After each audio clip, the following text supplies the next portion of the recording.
राजस्थान में जैसे जैसे चुनाव में बहुत कम समय बचता जा रहा है, वैसे वैसे ही अब प्रिडिक्शन निकल कर बाहर आ रहे हैं। कहाँ की जनता किसे सपोर्ट कर रही है, कौन अपने चहेतों को जिता रहा है, कौन सी जाति किसको वोट करने वाली है, ऐसे कई सारे सवाल निकल कर सामने आ रहे हैं। और जब मारवाड़ की हम बात करते हैं तो मारवाड़ की सियासत का भी राजस्थान में एक अलग ही रोल देखा जाता है।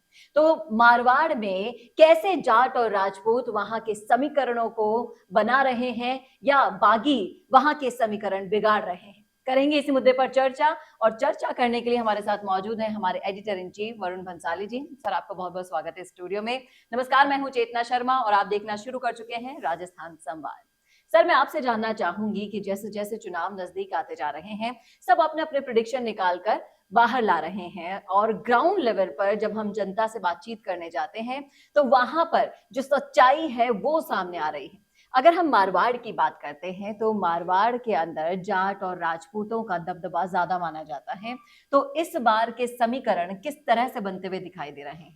देखिए, जाहिर सी बात है कि राजपूत वोट बैंक जो है वो सीधे तौर पर हमेशा ज़्यादातर बीजेपी के साथ रहता है। और जिस तरह से इस बार सारे समीकरण बन के निकल के सामने आ रहे हैं और ख़ासकर मारवाड़ में, वहाँ मोटे तौर पर ये समझ में आ रहा है कि राजपूत वोट बैंक तो बीजेपी के साथ है, हम्म। लेकिन कुछ जो ग्रामीण अंचल के वोट हैं, वो कहीं न कहीं कुछ स्कीमों से प्रभावित ज़रूर हुए हैं। लेकिन वो प्रभाव वोट में कितना तब्दील होता है, ये वाक़ई देखने वाली बात होगी। क्योंकि जिस तरह से हम लगातार हर इलेक्शन बाय इलेक्शन देख रहे हैं, वोटिंग परसेंटेज बढ़ रहा है। वोटिंग परसेंटेज बढ़ने का मतलब साफ तौर पे ये है कि अब वो लोग भी निकल कर वोट करने के लिए आ रहे हैं जो हम्म। पहले शहरी क्षेत्र में अपने घरों में ही रहा करते थे और जी। ये सोचा करते थे कि हमें इन सब चीज़ों से मतलब नहीं, हम तो वोट नहीं देंगे।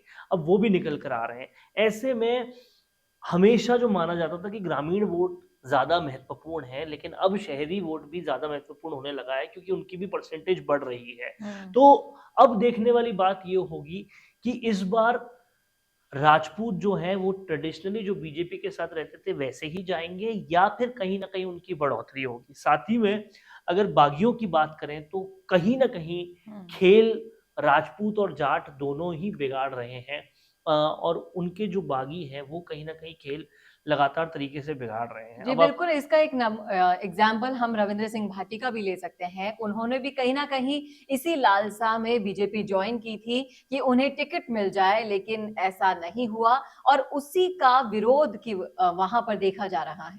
देखिए, बहुत सारे लोग जो हैं रविंद्र सिंह भाटी अ, की तरह ही बीजेपी में इसलिए आए या कांग्रेस में इसलिए गए कि उनको टिकट मिले। लेकिन ऐसा सपना अकेला रविंद्र सिंह भाटी का नहीं बल्कि कई हुँ। लोगों का टूटा है जो जी, बिल्कुल, साध्वी अनादि का भी एग्ज़ाम्पल आप हाँ, दे सकते हैं ज्योति जिन्होंने। खंडेलवाल से लेकर सुरेश हुँ। मिश्रा कई सारे एग्ज़ाम्पल हैं। तो अब कहने का मतलब ये कि रविंद्र सिंह भाटी जीते ना जीते वोट बिगाड़ेंगे ज़रूर। हुँ। और ये जो वोट बिगाड़ना है, ये कहीं न कहीं भारी ज़्यादा बीजेपी को ही पड़ेगा। और साफ और सीधी-सी बात है क्योंकि वो राजपूत वोट बैंक को बिगाड़ेंगे, तो वो हुँ। बीजेपी की तरफ कहीं न कहीं उनके लिए भारी पड़ेगा। लेकिन अगर मोटे तौर पे देखा जाए तो आप देखिए मारवाड़ में जाटों का दबदबा भी बहुत ज़बरदस्त है। अगर जी। हम ओसिया से लेकर गुड़ामलानी, बाड़मेर तक की बात करें, इन सब जगह काफ़ी दबदबा है और यहाँ पर एंट्री हनुमान बेनीवाल की भी होती है। अब आप देखिए कि हेमाराम चौधरी ने सीट खाली करते ही वहाँ पर अब हनुमान बेनीवाल को एंटर करना ज़्यादा आसान हो जाता है उस एरिया में पूरे में। और ऐसे में आप देखिए कि कर्नल सोनाराम आए हैं। अब मोटे तौर पे, बाहरी तौर पे तो दिखाई यही देता है कि कर्नल सोनाराम को हेमाराम चौधरी का समर्थन है, लेकिन आंतरिक तौर पे बात दूसरी है क्योंकि हेमाराम चौधरी के साथ जो कुछ भी हुआ वो उनकी जनता को भी पसंद नहीं आया।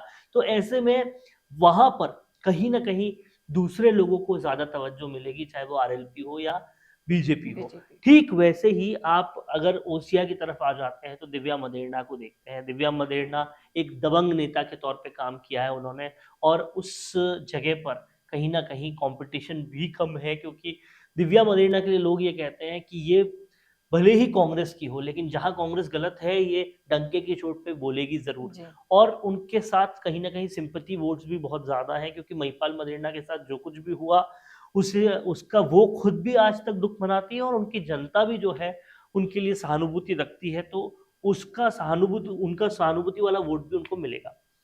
तो कहीं ना कहीं कांग्रेस और बीजेपी दोनों में टक्कर है, जहां मैं कह सकता हूं कि बीजेपी के साथ ज्यादातर राजपूत होंगे।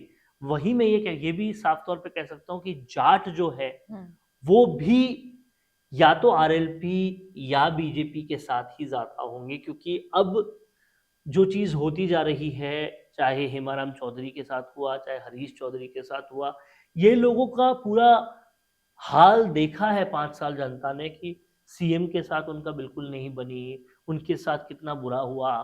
दिव्या मदेरणा का भी यही हाल है। तो ऐसे में कांग्रेस अब इस बार थोड़ा सेटबैक पर आ सकती है, लेकिन जैसा कि मैंने आपको कहा, स्कीमों का बोलबाला कुछ ग्रामीण लेवल पर है, तो वो वोट परसेंटेज कितना घटाते और बढ़ाते हैं उस पर भी काफी कुछ डिपेंड करेगा। जी बिल्कुल।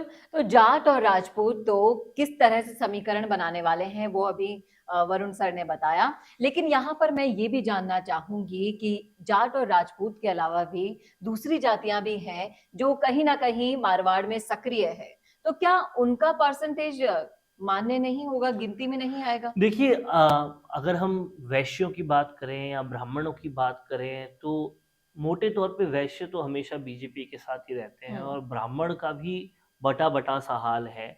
लेकिन आप ये देखिए, इस पूरे चुनाव में कुछ चीजें, कुछ फैक्टर्स जो काम करेंगे, वो साफ तौर पे देखने वाले हैं कि राजस्थान एक तो बदलाव की दरकार हमेशा चाहता है, और इसीलिए हर 5 साल बाद सरकार को बदलता है। लेकिन इस बार जो है, बदलाव के साथ साथ एक और भी फैक्टर काम कर रहा है। एक तरफ राम मंदिर आने वाला है, दूसरी तरफ लोगों को ये समझ में आ रहा है कि सेंटर के साथ आपकी पटरी बैठना कितनी जरूरी है, इसीलिए वो बीजेपी को ला सकते हैं, और कहीं ना कहीं वो आश्वस्त हैं कि सेंटर में तो आने वाले वक्त में भी बीजेपी ही आएगी। तो ये एक बीजेपी को अपर एंड मिलता है। लेकिन वही कांग्रेस की बात करें, तो कांग्रेस को अपर एंड के नाम पर राजस्थान में अभी ये जो पिछले 6 7 8 महीनों में स्कीमें लाई गई, उसका एक अपरेंट मिलता जरूर है। लेकिन फिर लोग कहीं ना कहीं यही सोचते हैं कि ये स्कीम्स जो है वो आने वाली सरकार भी कुछ ले आएगी, वो भी कुछ कर देगी। तो ऐसा जो समीकरण है वो कितना चल पाता है कितना नहीं, ये तो आने वाला वक्त। यहाँ पर मैं आपसे एक और सवाल पूछना चाहूंगी कि जैसे अभी खबरों में सुनाई दे रहा है कि हमने पहले भी देखा था कि राजस्थान में लगभग लगभग एमपी मॉडल ही लागू किया गया, तो क्या अब एमपी में जैसे चुनाव हो चुके हैं तो रिजल्ट्स के जब अनुमान लगाए जा रहे हैं, तो यहाँ पर भी क्या कांग्रेस का बोलबाला आपको देखने को मिल रहा है? देखिए, एमपी के हालात बहुत ज्यादा अलग है, क्योंकि वहां पिछले 4 से भी ज्यादा टर्म्स से बीजेपी है, और 4 टर्म्स का मतलब लगभग 2 दशक होता है, 20 साल होते हैं। तो बहुत बड़ी एंटी एंटी इनकम्बेंसी कैरी कर रही है बीजेपी। लेकिन फिर भी अनुमान तो कह रहे हैं भले ही कांग्रेस का, लेकिन आप इस बात को समझिए कि वहां पर कांग्रेस ने कोई खास बदलाव नहीं किया। पिछली बार कांग्रेस को जो वोट मिले थे वो इस वजह से मिले थे कि ज्योतिरादित्य सिंधिया अगर चीफ मिनिस्टर बन जाते तो कोई नया फेस आएगा, कुछ नया करेगा। लेकिन वो चीज हो नहीं पाई। इसकी वजह से एमपी वाले भी एक बदलाव चाहते हैं, बट अभी उनको कांग्रेस कोई बदलाव दे नहीं पा रही। वही कमलनाथ है, वही पुरानी बातें हैं। लेकिन अगर 20 साल की एंटी इनकम्बेंसी के फैक्टर को देखा जाए तो उस वजह से वहां चेंज हो सकता है। लेकिन यहाँ तो हर 5 साल में चेंज हो रहा है। यहाँ एंटी इनकम्बेंसी नाम का वो चीज तो है ही नहीं। और दूसरी चीज रही राजस्थान के रिजल्ट्स की बात, तो देखिए पिछली बार भी राजस्थान भाजपा और कांग्रेस में वोट परसेंटेज में बहुत बहुत कम अंतर था। हाँ, लगभग वो अभी भी देखा जा रहा है कि काफी कड़ी टक्कर देखी जा रही है।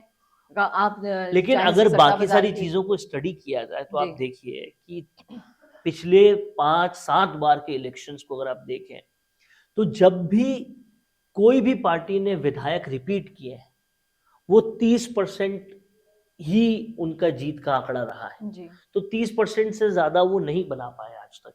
और यहाँ पर इस बार कांग्रेस ने ज्यादातर लोग रिपीट ही किए। तो इस सारा एनालिसिस में कांग्रेस पीछे जा रही है राजस्थान में।